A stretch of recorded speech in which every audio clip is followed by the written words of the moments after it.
Deixa eu achar a luz certa no meu calabouço provisório. O, o ponto central foi o Lohan, que jogou na função do Arrascaeta. Lembra que a gente falou semana passada que quando não joga o Arrascaeta, ele estava subindo o De La Cruz e fazia um quarto um, com o Gerson mais à esquerda, o De La Cruz mais à direita. O Gerson voltava como segundo volante e o De La Cruz enxergava o jogo de costas. Ele jogava de costas para o jogo. Isso não faz bem para o jogo do De La Cruz. Claramente ele sofre quando joga de costas. Com o Lohan, o De La Cruz voltou para a função dele. E ele jogou o Gerson para esta função aqui na ponta direita. Ah, como ponta? Não, como meia.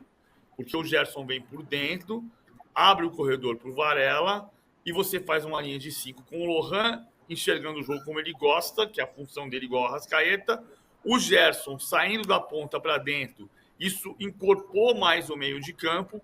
E o De La Cruz, grande novidade, enxergou o jogo de frente, que é a característica dele. Essas duas mudanças, três, né? O Gerson na ponta direita, no 4-2-3-1, o Lohan como meia central e o De La Cruz enxergando o jogo de frente, para mim mudaram o time do Flamengo, que finalizou mais, teve mais posse de bola, jogou bem, circulou mais a bola, mandou na partida contra o Corinthians. Acho que tem erros do Antônio Oliveira também, de ter jogado com linha de 5, ter demorado muito para mudar o jogo, mas o mérito foi do Flamengo, que jogou uma boa partida e saiu aplaudido por 56 mil espectadores. PVC, muitas mensagens aqui falando dessa questão do Flamengo, como do Daniel Pamplona, que está sempre aqui com a gente. Valeu, Daniel. Eu acho que essa crise do Flamengo não acabou. Esse Corinthians é a baba do boi cansado, entre aspas, como diz o Renato Maurício Prado, né, provavelmente. E o Isaías Santos falando que o Corinthians não precisa da ajuda do São Paulo para ir para a segunda divisão. O São Paulo tem que ganhar e ganhar muito bem. Ele está postando aqui 3-0, como a Dair Rissa também. Na nossa enquete, 60% estão achando que o São Paulo vai vencer e, portanto, o Corinthians permanecerá aonde está, fora da zona do rebaixamento. Hernan, temos bastidores dessa crise do Corinthians? Como é que tá? O Antônio Oliveira está tentando contornar. A questão toda é que o time oscila demais, né? O time está oscilando muito, algumas partidas boas, jogando fora de casa, jogando dentro de casa. O Corinthians, por exemplo, venceu na Copa Sul-Americana, deu uma abafada na questão das críticas, e aí depois faz uma partida muito ruim diante do Flamengo, e aí volta tudo isso. Evidente que o externo e tudo que tem acontecido no Corinthians, isso tem um reflexo dentro de campo. E os próprios jogadores estão sentindo essa pressão. Por exemplo, a fala do Carlos Miguel, quando ele até ataca um pouco a imprensa, dizendo um pouco do como é que a imprensa tem que trabalhar, isso eu não concordo. Você percebe que é um jogador que vive exatamente o reflexo do que é o Corinthians. Carlos Miguel salvou o Corinthians outro dia e agora admitiu uma falha. Então, assim, ninguém hoje dentro do Corinthians, e você conversa com pessoas próximas a jogadores, você conversa com pessoas de dentro do clube, funcionários do clube, ninguém diz que há uma tranquilidade para se trabalhar hoje no Corinthians, seja dentro ou fora de campo, por tudo que está acontecendo desde o início do ano, desde o final da gestão do Ilho até o começo da gestão Augusto Melo. O reflexo é total e os jogadores estão sentindo, e o próprio Antônio Oliveira também sente, tanto que está dando umas espanadas às vezes nas entrevistas coletivas, como aconteceu no Maracanã, ao confrontar a questão do rebaixamento. Então, assim, é um Corinthians que está muito, muito nesse sinal de alerta ligado e a coisa está começando a ficar complicada.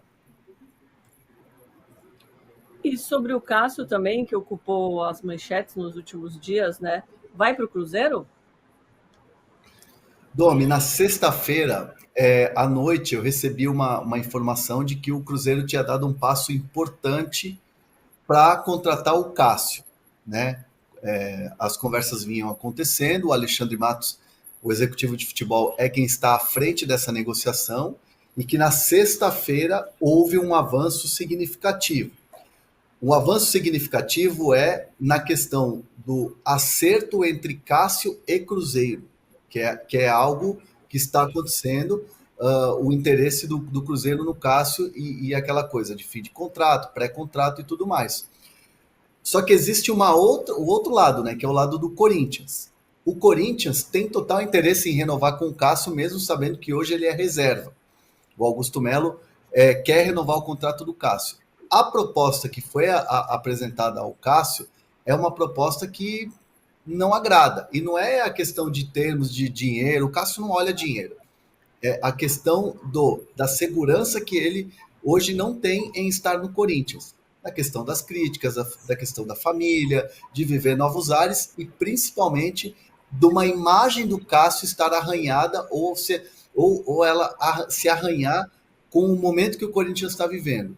Por que não sair no momento em que, olha, o Cássio percebeu que não dava mais, naquela entrevista ele falou, se o culpado sou eu saio. Então, assim, o recado foi dado e aí começaram a surgir oportunidades. Então, assim, o que falta para essa situação se concretizar ou não com o Cruzeiro é o Cássio e o Corinthians terem ali terem um acordo, né? Mesmo porque ele ainda tem 6 meses de contrato. E aí seria o quê? Um empréstimo até o fim do ano? Empréstimo não, digo, uma compra com uma liberação nesses 6 meses. Então, assim, tudo isso ainda está acontecendo. Existem passos a serem percorridos. Do lado do Corinthians com o Cássio e do lado do Cruzeiro com o Cássio, na sexta-feira, o negócio deu uma boa de uma avançada. Mas a gente ainda vai falar muito sobre essa questão do Cássio, porque não tem nada definido ainda. Tem um bastidor disso, que é o seguinte, quando foi anunciada a compra do Cruzeiro pelo Pedro Lourenço, no primeiro momento a expectativa era que o Paulo André permanecesse. O Gabriel Lima permaneceu como CEO e a expectativa era que o Paulo André permanecesse, mesmo que você tenha a questão de trazer o Alexandre Matos, que foi a primeira decisão do Pedro Lourenço, trazer o Alexandre Matos de volta. Naquele primeiro momento, coincidiu com a declaração do Cássio de se o culpado sou eu posso ir embora. Consultados os diretores do Cruzeiro, eu consultei, a resposta foi não interessa. Porque a política do Ronaldo era investir em jogadores jovens. Daí o Cruzeiro ter contratado o Gabriel Grando, que disputaria a posição de goleiro com o Anderson Paixão. A filosofia do Alexandre Matos mudou isso. Então, o Cruzeiro está muito perto, se efetivar a compra do Cássio, de fazer exatamente o inverso do que o Ronaldo fez com o Fábio. Vamos voltar 3 anos no tempo.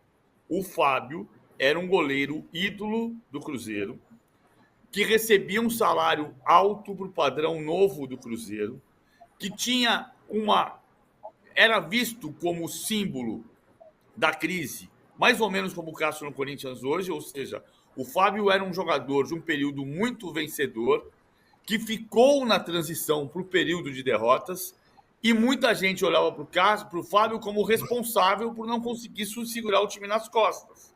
E o Cruzeiro entendeu que não era para renovar o contrato, que ele estava em fim de carreira e que era muito caro.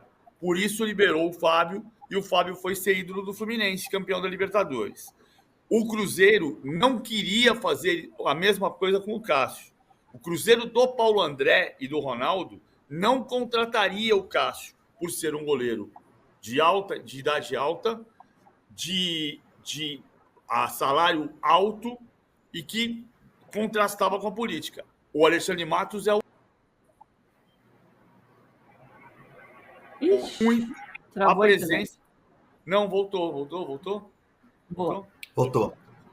A proposta do Cruzeiro pelo Cássio se deve a este nome, Alexandre Matos. Cruzeirenses que nos escutam, vocês querem ver o Cássio por aí? Mandem aqui no nosso chat. Não esquece de deixar o seu like, que ajuda muito o nosso programa. Robert Silva pedindo para você fazer a prancheta de como vai o São Paulo hoje, PVC. Será que a gente deixa para amanhã, como jogou o São Paulo? Deixa para amanhã, eu guardei aqui tá já. Bom. E aí tem uma outra coisa, assim, sem o Michel Araújo, vai ser Ferreirinha com Galopo, pode ser o Rodrigo Nestor, vamos esperar para ver como ele vai fazer, porque a formação vai depender muito, a gente tem uma formação provável com o Galopo, mas pode ser diferente, então a gente deixa para explicar amanhã. Perfeito. Atílio, sou Mengão, mandou aqui, ó. Medir a crise do Flamengo depois de vencer o Corinthians é apelação. E muita gente também falando do Lohan, como o W. Rocha, que está sempre com a gente. Valeu, W. Rocha. O Vini Júnior disse que o Lohan é craque. PVC, teremos o melhor ponta de lança do Brasil? Um novo Zico 10? Não, o novo Flamengo, craque o craque o Flamengo forma em casa, né? Nos últimos anos, craque o Flamengo forma em Xerém. Tem sido assim. Eu não acho que acabou a crise do Flamengo. Não se trata disso. Eu acho que a crise do Flamengo é desproporcional. Claro que ganhar do Corinthians não significa que vai classificar para a segunda fase da Libertadores, para a oitava de final. Não significa que vai avançar no Brasileirão. Mas o time está em terceiro lugar no Campeonato Brasileiro e tem 2 jogos em casa para classificar para as oitavas de final da Libertadores. Então, eu só acho que as crises estão desproporcionais. E desproporcionais e violentas. Eu só lembro você receber o cara na chegada ao local de trabalho dele, pressionando, ou receber na chegada do aeroporto, dizendo você é ídolo, tem que cobrar os caras, ou dizendo Wesley, você é um M. Isso, eu só lembro do Jorge Jesus dizendo lá depois da recepção no hotel em Guayaquil, depois de perder para o Emelec, que o Jorge Jesus dizia: isto não é amor. Isto não é amor. Porque as pessoas justificam esse tipo de atuação de torcedores uniformizados dizendo que são apaixonados. E eu prefiro 1000 vezes a frase do Jorge Jesus: isto não é amor. Desrespeito não é amor. Xingamento não é amor. Boa, PVC, perfeito. Jonas Lima Real falando que só um louco não queria o Cássio no seu time, principalmente quem quer lutar por Copas. Matheus Penzin, Fluminense tem um time bom, mas não tem treinador. E aí, PVC, para a gente encerrar esse assunto? O que está rolando? Ele encerrou o assunto. É desproporcional, cara. É completamente desproporcional. Quem ganhou a Libertadores foi o John Kennedy? Ou foi o Fluminense presidido pelo Mário Bittencourt, com o Paulo Angione como diretor executivo, com o Fernando Diniz como treinador, dirigindo 11 jogadores em campo? 11 não, né? Um elenco de 25, 28.